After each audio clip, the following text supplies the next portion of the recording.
Welcome to the debate. And I'm the dissenter. Today we are dissecting the invisible architecture of our days. We're looking at the science of chronotypes, the internal timing mechanisms that, dictate whether we rise with the sun or come alive in the moonlight. Right, it's the classic conflict, larks versus night owls. But we aren't just talking about preference here or who likes breakfast more. We're debating the fundamental biology of the human clock. Precisely. The central question we're tackling is this. Is your sleep schedule a biological destiny written in your DNA, or is it a malleable habit that can and will perhaps should be optimized for health and societal success? So it's a question of hardwiring versus plasticity. Are we slaves to our genes or masters of our routine? I'm here to argue for plasticity. My position is that human beings are fundamentally adaptable. And while we have baseline tendencies, the science of circadian rhythm shows we can in fact shift our clocks. By leveraging tools like light hygiene and consistency, we can align our bodies with the solar day and the demands of the modern world. And I'm here to represent the reality of biological diversity. I argue that for a significant portion of the population, chronotype is a genetically determined trait, deeply rooted in our evolutionary history. And I believe that forcing a true night owl to live a lark lifestyle is a futile fight against physiology, one that leads to chronic health issues and, frankly, burnout. The battlefield is set.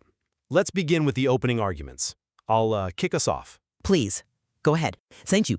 So my argument rests on this concept of circadian entrainment. We often treat I am not a morning person as this fixed identity, like blood type or eye color. But methodologies from groups like Rise Science and just the broader field of chronobiology demonstrate that our internal clocks are surprisingly flexible. They are designed to synchronize with the external environment. And we live in a world that is, let's be frank, biased toward the morning. School start times, financial markets, standard corporate hours, they all favor the early riser. Now, I am not suggesting we ignore biology. I'm suggesting we optimize it. The research is compelling. Morningness correlates with higher levels of agreeableness, conscientiousness, and proactivity. Conversely, eveningness is statistically linked to higher risks of depression and substance abuse. Okay. The core of my argument is this. The enemy isn't your personality, it is sleep debt. Most people who identify as night owls are actually just sleep-deprived individuals suffering from, revenge bedtime procrastination and poor light hygiene. By rigorously managing our light exposure, our primary Zeitgeber or time giver, we can shift our melatonin onset. We have the agency to take control of our time rather than being passive victims of some genetic predisposition. You paint a very empowering picture of self-optimization, but I have to push back on the idea that this is accessible to everyone. My argument is grounded in the hard science of the clock genes, specifically variants like PER2 on chromosome 2. I mean, these aren't just suggestions. These genes dictate the length of our intrinsic circadian period. For the average person, that internal clock is roughly 24 hours. But for a night owl or someone with a delayed sleep phase, that internal day can be significantly longer, 24 and a half or even 25 hours. So they are constantly fighting this losing battle to stay entrained to a 24-hour solar day. And when you tell these individuals to simply adjust, you're ignoring the phenomenon of social jet lag. Right, social jet lag being the discrepancy between biological time and social time. Exactly. It is the friction between what your body needs and what your alarm clock demands. And the health issues you mentioned, the depression, the metabolic risks, I would argue those aren't caused by being a night owl. They're caused by the chronic stress of living in a lark's world. Just look at the data on delayed sleep phase disorder, or DSPD. When these individuals undergo rigorous chronotherapy to shift their schedules earlier, the relapse rate it's staggeringly high, nearly 90% once active treatment stops. That suggests that biology is incredibly stubborn. Willpower is a finite resource. Genetics are forever. I want to dig into that distinction you made about the health risks. So you're suggesting the risks are environmental, caused by that friction, rather than intrinsic to the late schedule itself. But we have to look at the mechanism. There's a reason the old Benjamin Franklin adage, early to bed, early to rise, persists. Because Benjamin Franklin didn't have the contend with electric lighting or 24-hour news cycle? Because of the biology of light. The data links evening chronotypes to higher BMI, higher rates of nicotine, and caffeine dependence. There is a physiological mechanism at play here related to serotonin. Morning sunlight is the most potent regulator of mood we have. When that sunlight hits the melanopsin ganglion cells in the eyes, it triggers a serotonin boost. If you're waking up at 10 a.m., you are missing the most valuable, high-lux doses of light that regulate mood and metabolism. You are effectively choosing a harder path for your neurochemistry. Okay, that's a fair point regarding light mechanics, but you are still pathologizing the trait. Let's zoom out to the evolutionary perspective. The whole lazy teenager or slacker night owl stereotype it's scientifically illiterate. The sentinel theory of sleep evolution posits that variation in chronotypes was a survival necessity. The idea that someone had to, watch for lions? Exactly. In hunter-gatherer tribes, if everyone slept from 10 p.m. to 6 a.m. simultaneously, the tribe was vulnerable to predation for 8 straight hours. We needed diversity. We needed the larks to cover the dawn and the owls to cover the deep night. Night vigilance was a feature, not a bug.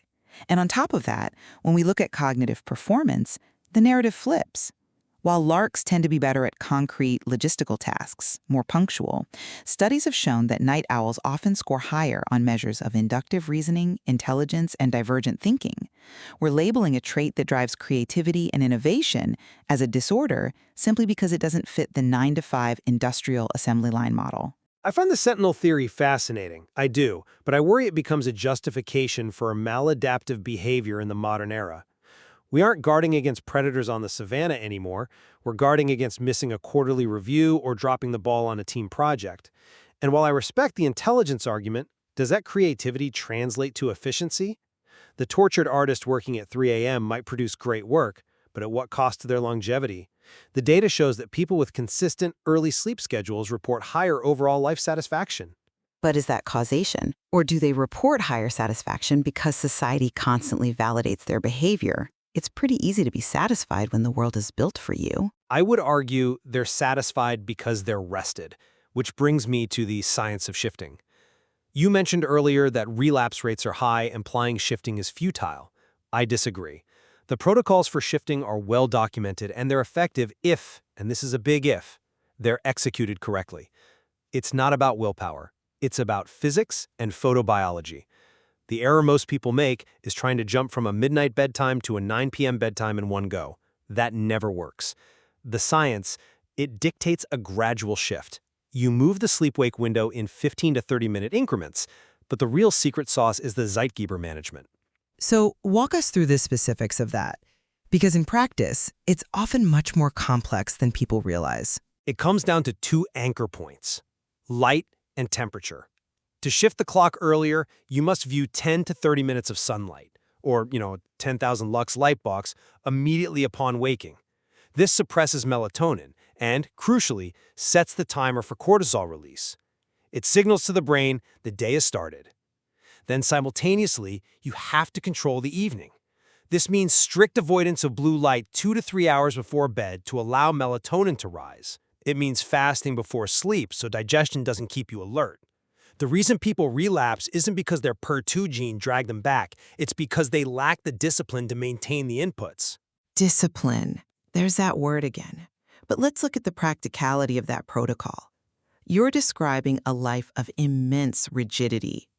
For a true night owl or someone with DSPD, maintaining that shift implies a zero-tolerance policy for deviation. The biggest hurdle is the weekend. If a shifted owl sleeps in on Saturday just once to catch up on rest, they have effectively given themselves jet lag that takes days to recover from. You're asking them to sacrifice their entire social life to fit a corporate schedule. And we need to talk about the temperature minimum. This is a critical concept. Your body temperature reaches its lowest point roughly 2 hours before you naturally wake up. For a lark, that might be 4 a.m. For an owl, that nadir might be 6 or even 7 a.m. If you force an owl to wake up at 6 a.m. to look at a light box, they are waking up at their point of deepest physiological depression. They are operating heavy machinery, their brain, while chemically impaired. But the temperature minimum shifts. That's the entire point of entrainment. If you consistently wake at 6 a.m. and consistently get that photon energy into the eyes, the dim light melatonin onset, the DLMO, it shifts earlier. The temperature minimum shifts earlier. It is a feedback loop. The body adapts. We see this in the data. It's uncomfortable at first, yes. It's called sleep inertia, but it passes. And I think we need to clarify who we're actually talking about here. We're acting like the world is split 50-50 between extreme larks and extreme owls. But Roenberg's famous survey of 55,000 people showed that chronotypes follow a normal distribution, a bell curve. The bears and the intermediates. Yeah. Exactly. Roughly 60 to 70% of the population falls in the middle. They aren't genetic outliers. For the vast majority of people listening, feeling like a night owl is not a result of a PER2 mutation. It's a result of lifestyle. It's caffeine too late in the day. It's bright overhead lights in the living room at 9 p.m. It's scrolling TikTok in bed. That isn't biology, that is bad habit hygiene. And habits can be broken. I'll concede that the middle of the bell curve exists. And for them, yes, light hygiene is a powerful tool. But we cannot just dismiss the tails of that curve. We're talking about 15 to 30% of the population who are genuine evening types. That's 1 in 3 or 1 in 4 people. That is not a small margin of error. There are genetic variants, like those near the RGS16 gene, that regulate circadian period length. For these people, the inability to adapt is being proposed by researchers like Dagan and Abadi as an invisible disability.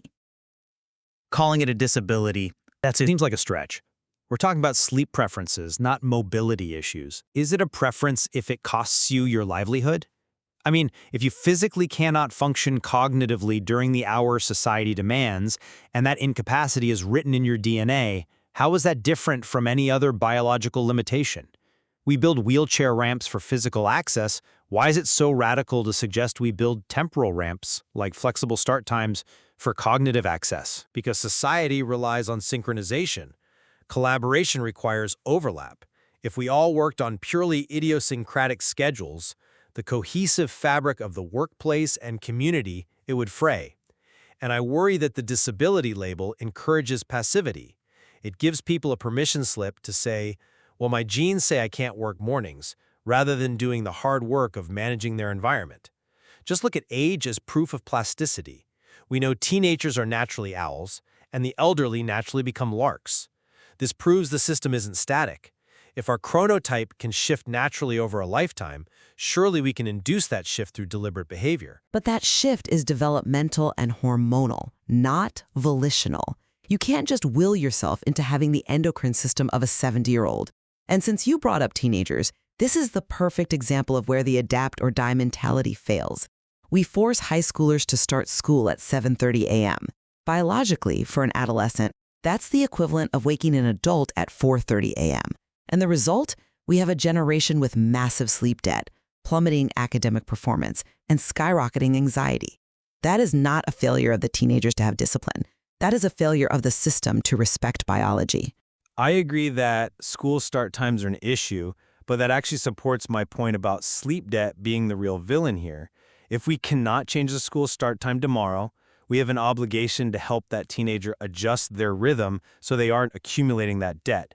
We have tools beyond just light. We can use melatonin supplements, specifically microdoses, around 0.5 milligrams, taken hours before bed to pull the sleep window earlier. We can use cold exposure in the morning to spike adrenaline. We have the technology to mitigate the mismatch. We have the technology, yes, but at what cost to quality of life? You mentioned melatonin. If the timing is off or the dose is too high, you get spillover grogginess the next day. You risk desensitizing receptors. And I'm just thinking of the anecdotal evidence from the communities we've seen.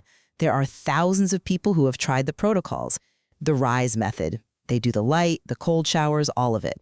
And they report being miserable. They're functionally awake, but they describe feeling like a zombie or living in a gray fog.